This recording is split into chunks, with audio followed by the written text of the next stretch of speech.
علماء کرام السلام علیکم ورحمۃ اللہ وبرکاتہ۔ آج ضلع مریب کے تحت علامہ عبدالسمیع صاحب اور کی ٹیم نے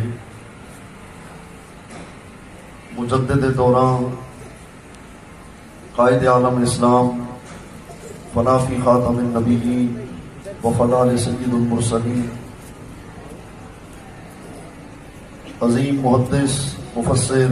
مدقق محقق مصنف مصلح و مربی شیخ الامام علامہ حافظ خادم حسین رضوی رحمۃ اللہ تعالی علیہ ونور اللہ مرقدہ کی زندگی اور ان کی عظیمت اور ان کی لازوال جد و جہد سے فیضیاب ہونے کے لیے یہ تعزیتی پروگرام رکھا ہے۔ میں چند باتیں عرض کروں گا، اس کے بعد امیر محترم آپ کو پیغام دیں گے۔ حضور قائد ملت اسلامیہ علامہ حافظ خادم حسین رضوی رحمہ اللہ ابتدا سے لے کر وصال فرمانے تک جس میدان میں بھی آپ نے قدم رکھا وہ بے مثل تھا، لاجواب تھا۔ آپ جب میدان تدریس میں تھے تو بے مثال مدرسین، معلمین، علماء، محدثین اور مفتیان کی جماعت تیار کی۔ میدان تحریر و تحقیق میں آئے تو عظیم مقالہ جات اور فنون پہ کتب لکھی، اور پھر جب کفر کو باطل کو للکارنے کا وقت آیا،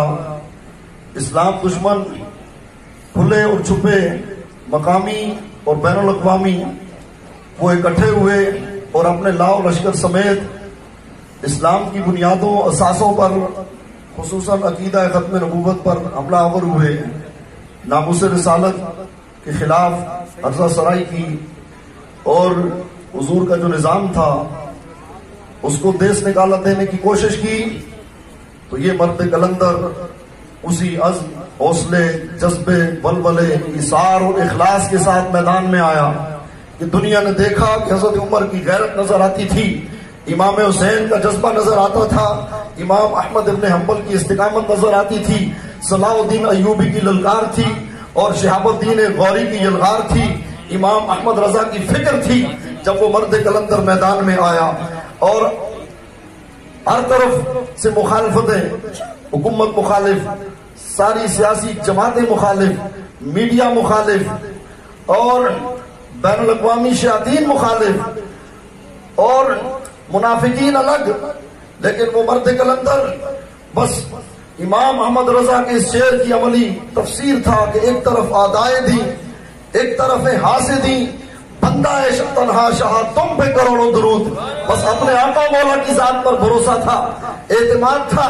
وہ کھڑے رہے۔ اللہ رب العالمین نے ان کو سرخرو رکھا، نہ ان کی آنکھیں جھکی، نہ ان کا سر جھکا، نہ ان کے قدم رکے، نہ ان کی زبان لڑکھڑائی، نہ ان کے جذبات سرد ہوئے۔ وہ اسی طرح عزم اور حوصلے کی چٹان اور کوئی گرا بنے رہے، اور جو ان سے ٹکرایا پاش پاش ہو گیا۔ جو ان کے ساتھ کھڑا ہوا اخلاص کے ساتھ، اللہ نے اسے بھی بلند کر دیا، اس لیے کہ جو ولی سے ٹکراتا ہے میرے رب کا فرمان ہے کہ میں اس سے اعلان جنگ کرتا ہوں۔ اس مرد قلندر سے، اس دور کے مجدد سے جو ٹکرایا ہے وہ اسی طرح رسوا ہوا ہے جس طرح غوث اعظم شیخ عبد القادر جیلانی کی بے حرمتی کرنے والے، انہیں ستانے والے، ان کا امتحان لینے والے خائب و خاسر ہوئے تھے۔ یہ اس مرد قلندر، اس مجدد کی شان ہے۔ حضور کے غلاموں، الحمدللہ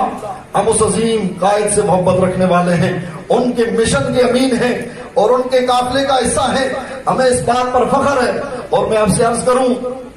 آپ نے عوام کی بھی تربیت کی، آپ نے اساتذہ کی بھی تربیت کی، طلبہ کی بھی تربیت کی، علماء کی بھی تربیت کی، وکلاء، ڈاکٹرز،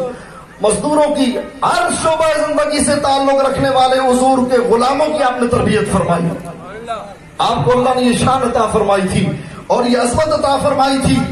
کہ جو آپ کی خدمت میں آتا وہ یہی سمجھتا تھا کہ حضور قائد ملت اسلامیہ مجھے سے سب سے زیادہ محبت کرتے ہیں، اور اپنے کارکنوں کے بارے میں فرماتے تھے کہ یہ وہ گمنام اینٹیں ہیں جن کے لیے میں تنہائی میں دعائیں کرتا ہوں، ان کے چہرے سامنے رکھ کے، ان کے نام سامنے رکھ کے سب کے لیے دعائیں کرتا ہوں۔ فرمایا مینار جو اوپر چمکتا ہے وہ تو نظر آتا ہے، لیکن اصل تو وہ اینٹیں ہوتی ہیں جن پہ وہ کھڑا ہوتا ہے۔ وہ اپنے کارکنوں کو اتنی عظمت دیتے تھے، جب وہ ہم سے اتنی محبت کرتے تھے تو ہم بھی اپنے قائد کی روح سے انشاءاللہ وفا کریں گے، اور آقا مولا صلی اللہ علیہ وسلم اور اللہ رب العالمین کو گواہ بنا کر ہم عہد کرتے ہیں کہ انشاءاللہ ہم اس مشن سے پیچھے نہیں ہٹیں گے انشاءاللہ۔ میں اپنی گفتگو سمیٹ رہا ہوں اور آپ کو پیغام دینا چاہتا ہوں، اللہ رب العالمین نے مجدد دورہ میں، امام عظیمت و غیرت میں وہ خصوصیات رکھی تھی کہ جس طرح زمانہ ماضی میں جب کفر کھڑا ہوا تو امام احمد بن حنبل کھڑے ہوئے، حضرت مجدد الفسانی نے اکبر اور جہانگیر کا مقابلہ کیا، آپ کے باغات جلا دیے گئے، گھر جلا دیے گئے، لائبریری کا نقصان کر دیا گیا، آپ کے بچوں میں ظلم ہوا، آپ کو جیل میں ڈال دیا گیا۔ دو بادشاہوں کا آپ نے مقابلہ کیا،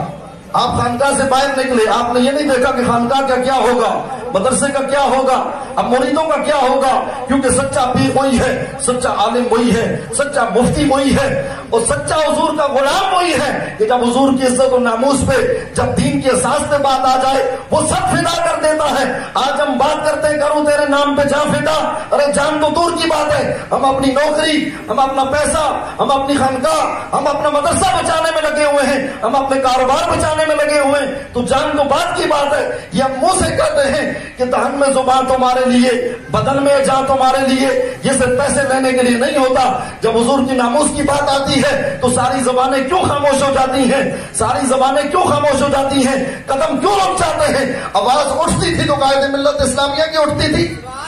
آواز ان کی اٹھتی تھی۔ اب جب اسلام پہ پاکستان میں حملے ہوئے، میرے قائد مجدد دورہ نے مجدد الفسانی کے نقش قدم پہ چلتے ہوئے، تاجدار بریلوی مجدد اعظم امام احمد رضا کے نقش قدم پہ چلتے ہوئے آپ نے ہر باطل کو للکارا، اس کے سامنے ڈٹ گئے، انجام کی پرواہ نہیں کی کہ بچوں کا کیا ہوگا، مسجد کا کیا ہوگا، مدرسے کا کیا ہوگا، اہل خانہ کا کیا ہوگا، خاندان کا کیا ہوگا، عزیزوں کا کیا ہوگا، کیونکہ جو سچا حسینی ہوتا ہے وہ سب کچھ لے کے کربلا میں پہنچ جاتا ہے، سب کچھ حضور کے سپرد کر دیتا ہے، پھر جب سب فدا کر دیتا ہے تو یہی نعرہ لگاتا ہے، مولا جب تو اس پہ راضی ہے تو میں بھی راضی ہوں۔ سنو حضور کے غلاموں، توجہ، میرے قائد، میرے امام، میرے مرشد، میرے مربی، میں الحمدللہ 25-30 سال سے اداروں میں علماء کے ساتھ رہا ہوں، پڑھا ہے، سیکھا ہے، لیکن خدا کی قسم حضور امیر المجاہدین کی صحبت جو ہمیں روحانی طور پر میسر آئی، اور میرے برادر، میرے بھائی، میرے دوست امیر کراچی علامہ حسینی کے، رضی حسینی کے ذریعے جو ہمیں آخری اس سال میں جو ان کی قربتیں ملی، ابھی وقت نہیں ہے جو میں بیان کروں، یہ میرے امیر کا بھی احسان رہے گا کہ ان کے ذریعے ہم پہلے بھی یاد تھے، لیکن کبھی امیر محترم کا قرب نصیب نہیں ہوتا تھا، گھنٹوں بیٹھے رہتے تھے۔ یہ امیر محترم کو اللہ نے یہ ظرف دیا تھا، یہ حوصلہ دیا تھا کہ یہ کارکنوں کو بھی ملاتے تھے، یہ ذمہ داروں کو بھی ملاتے تھے، اور جو ایک دفعہ ان کی صحبت میں بیٹھ جاتا تھا وہ بہادر بن جاتا تھا، وہ گھر بار سب فدا کرنے کا جذبہ جو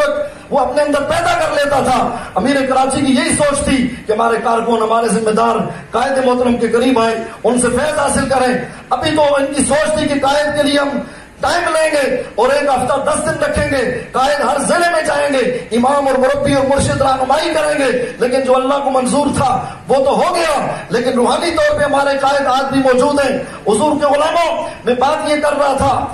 قائد کو اللہ نے وہ شان دی تھی، وہ ایسے حسینی تھے، وہ ایسے رضوی تھے۔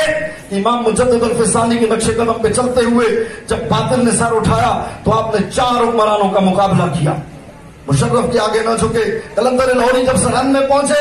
حضرت مجدد کی لحد پر تو شورا فاق کلمہ کہا، شیر کہا، گردن نہ جھکی جس کی جہانگیر کے آگے، اسی کے نفس گرم سے گرمیاں حرار۔ اب میں قلندر لاہوری سے معذرت کے ساتھ کہنا چاہتا ہوں کہ وہاں بھی آپ نے یہ بات کہی، آج اگر آپ زندہ ہوتے، بلکہ میں کہتا ہوں اقبال کی روح جب مرد قلندر کی قبر پہ پہنچے گی تو یہی کہہ اٹھے گی،